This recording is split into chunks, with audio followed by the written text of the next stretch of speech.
అంబిక, నువ్వు చేసింది మాత్రం పెద్ద తప్పే. నన్ను పూర్తిగా చెప్పనిస్తారా?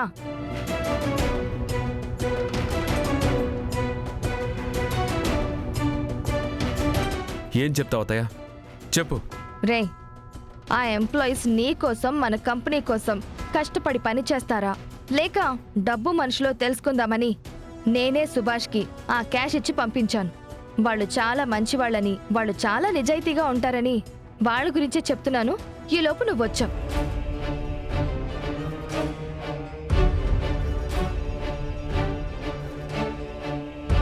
అవును విహారీ, ఈ విషయంలో అంబిక చెప్పింది నిజం. కేవలం వాళ్ళని టెస్ట్ చేయడానికే ఇదంతా చేశాను. ఎందుకంటే విహారీ ఆ కంపెనీ మీద చాలా కోట్లు పెడుతున్నాడు. అలాంటప్పుడు కంపెనీలో పనిచేసే వాళ్ళు ఎలాంటి వాళ్ళో తెలుసుకోకపోతే ఎలా?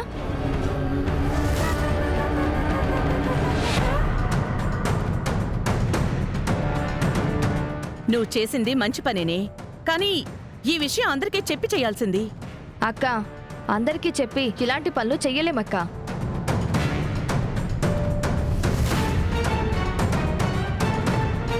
రే విహారీ, అతన్ని వదిలేసి. సరే సరే, బయట కూడా ఎందుకు, పదండి లోపలికి వెళ్దాం.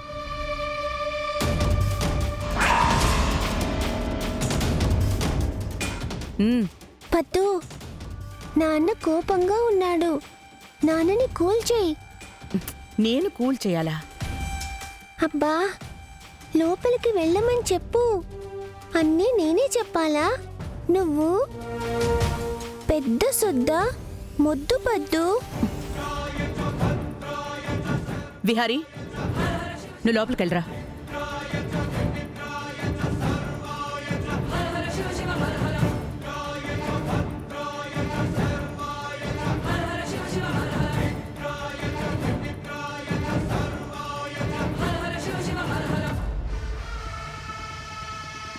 Subhash, I'm sorry. ఏమీ అనుకోకు. నువ్వు వెళ్ళు, నీతో తర్వాత మాట్లాడతాను. అలాగే అంబిక.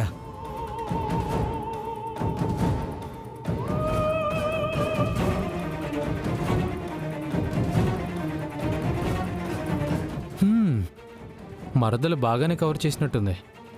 ఎప్పుడో దొరుకుతుంది, అప్పుడు చెబుదాం.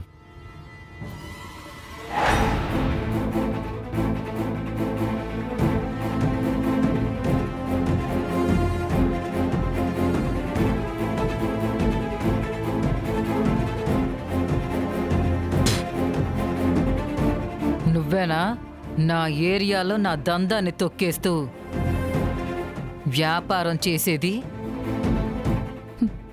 నేను మీ దందాన్ని తొక్కడం ఏంటండి? ఏయ్, ఏమీ తెలియని నంగనాచిలా మాట్లాడుకో.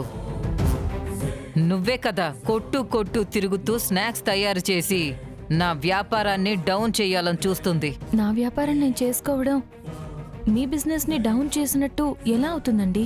నువ్వు చేసే సరుకు చాలా రుచిగా శుచిగా శుద్ధంగా ఉంటాయంట కదా.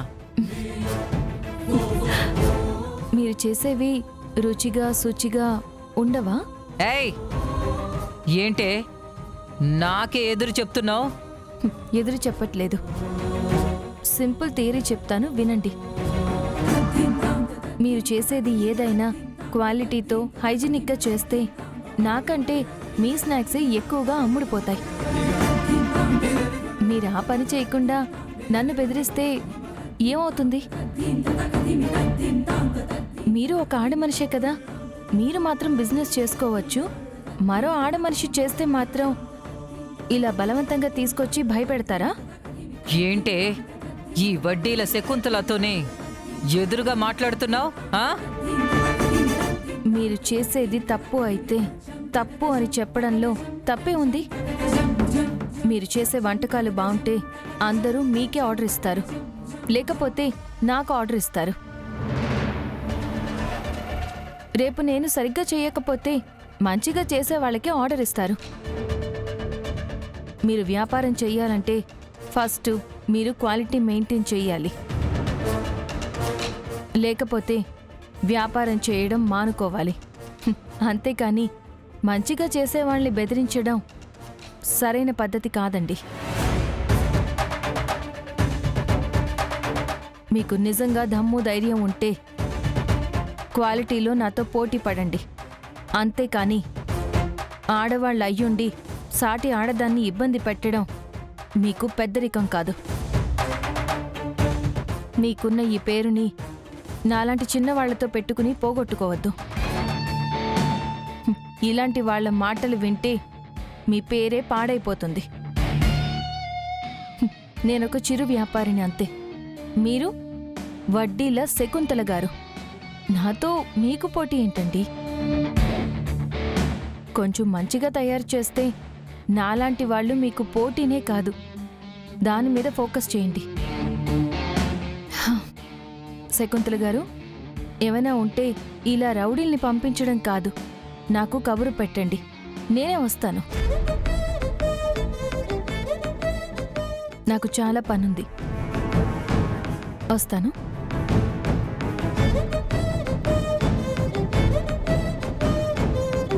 అక్క, నీతో మాట్లాడడానికి మగాళ్ళే వణికిపోతారు. ఈ అమ్మాయి ఏంటక్క నువ్వు నోరెత్తకుండా అలా మాట్లాడి వెళ్ళిపోయింది? రేయ్, అది చెప్పిన దాంట్లో లాజిక్ ఉందిరా. నిన్ను ఎదిరించింది కదమ్మా. హేయ్, నన్ను ఎదిరించే వాళ్ళు ఎవరూ లేర్రా. ఇంతకు మించి మన ఏరియాలో ఎక్స్ట్రాలు చేస్తే అప్పుడు చూద్దాం దాని సంగతి. ఇప్పటికి విడిచిపెట్టేద్దాం.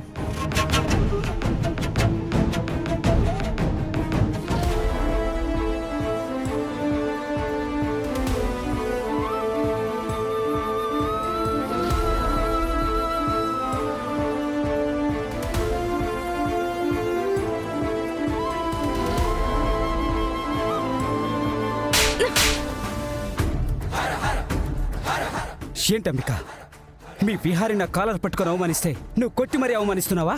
కొట్టడం కాదు, నాకొచ్చే కోపానికి నిన్నేం చెయ్యాలో కూడా అర్థం కావడం లేదు. అంత తప్పు నేనేం చేశాను? నిన్ను ఎంప్లాయీస్ దగ్గరికి వెళ్ళి వాళ్ళను మన వైపు తిప్పుకునేలా జాగ్రత్తగా మాట్లాడమని పంపిస్తే నువ్వు మాత్రం డైరెక్ట్గా ఏం ఆలోచించకుండా, ఏ ఎంక్వైరీ చెయ్యకుండా డబ్బులు ఆఫర్ చేస్తావా? వెళ్లే ముందు ఆ ఎంప్లాయీస్ ఎలాంటి వాళ్ళో మన గురించి నిజం బయట చెప్తారో లేదో అని ఆలోచించవా? ఆ ఎంప్లాయీస్కి మా అన్నయ్యన్న తన కుటుంబం అన్న మహాప్రాణం. అలాంటి వాళ్ళ దగ్గరికి వెళ్ళి డబ్బులు ఎరగా వేస్తే వాళ్ళు మన వలలో పడరు. నువ్వు నేను విహారీకి ఎరగా మారేవాళ్ళం. జస్ట్లో తప్పించుకున్నాం. మనమిద్దరం ఆ విహారీకి ఈజీగా దొరికిపోయేవాళ్ళం. సమయానికి నేనేదో ఒకటి చెప్పి కవర్ చేశాను కాబట్టి సరిపోయింది. లేకపోతే ఏం జరిగేదో తెలుసా? నిన్ను తుక్కు కొట్టి నన్ను ఇంట్లో నుంచి బయట గెంటేసేవారు.